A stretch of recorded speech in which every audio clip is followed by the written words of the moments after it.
So, if you aren't already aware, for the month of July and August, I lived in my car on the road around America, around the US. Why did I live in my car? Well, new viewer, I chose to live in my car because I wanted adventure.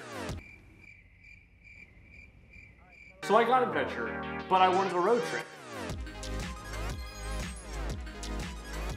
So I took one, and I learned a lot, but the car factors in because, well, I don't have enough money to go hotel to hotel to hotel, so it's either car or hotel.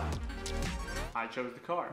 But it was very far from sunshines, rainbows, candy, end of the freaking pot of gold at the rainbow thing. This is the story, scratch that. This is the hardest truth about living on the road.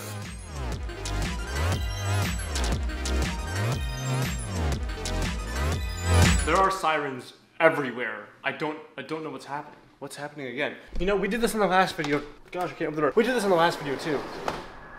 Where are the sirens coming from?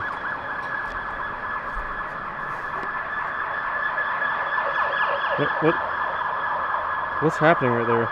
Right there. I swear, it's always something only when I'm recording. So I have 5 truths for you. Let's start with the most obvious one. Holy shit, did we stink. It was bad, like really bad. I mean, we live in the 21st century. Clean water is probably more accessible now than it ever has been in the entirety of the history of the world. But when you live in your car, you're always in a new spot, you're always in a new place. You don't know where the showers are, where you can actually buy one, pay for one, whatever. Sure, there are public showers at gyms and YMCAs and like there's actual like gas stations that you can shower at. But a lot of these cost $10 to $15 per shower, or you have to have a membership, or there's some form of barrier between you getting a shower and you being clean. That barrier is money. All right, here's the second truth.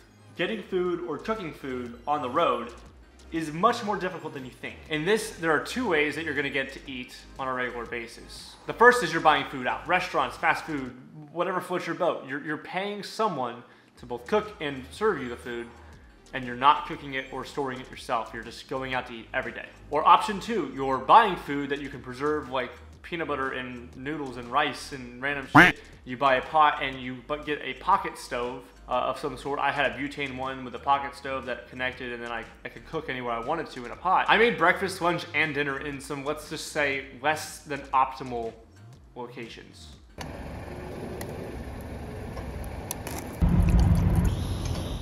All in all, if you have a lot of money to spend, you'll be fine. If you're like the rest of us, well, let's just say it's not as smooth as you would like it to be. Sleeping. Oh gosh. Most of the world's favorite pastime.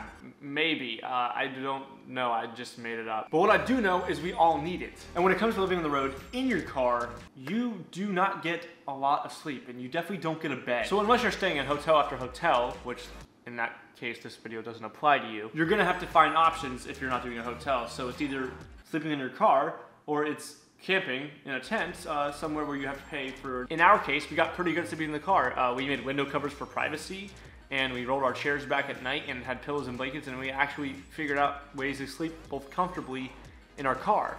But that comes with a completely other concern that has nothing to do with comfort.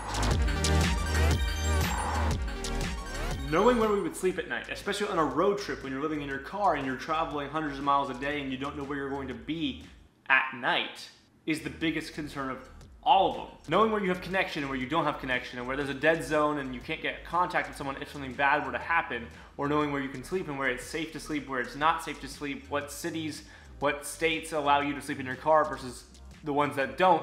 There are so many things to think about when it comes to safety and sleeping in your car that it's really an underestimated, I think, under-realized concern. Some days it's easy. You find a rest stop where the reviews say that many people sleep there every night and it's completely safe or fine or whatever.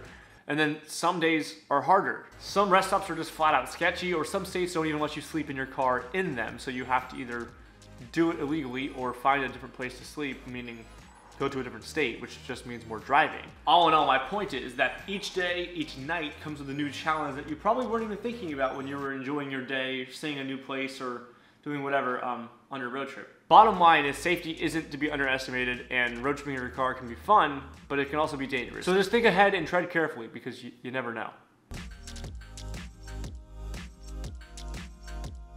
And finally, the one we all forget about when we're dreaming up that fun road trip with our friends. Now, I'm not here to speak for everyone and say that you're gonna drive hundreds of miles a day like we did, but we drove 8,000 miles in the month of July alone. And that takes a lot out of your engine, your tires, your brakes, everything.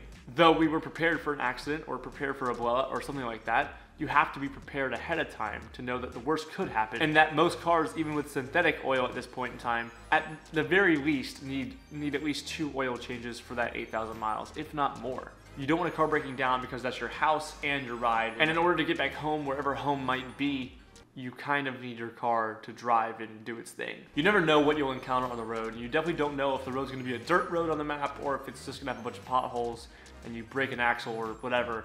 So just be prepared.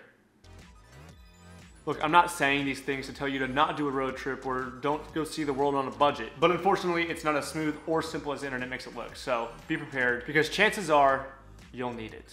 Okay, I'll see you next week. Click here to go watch the road trip series, or click on the screen in a minute to watch another video or subscribe to the channel. I will see you guys then. Goodbye. Wait, so you're saying it's a fire? Yes.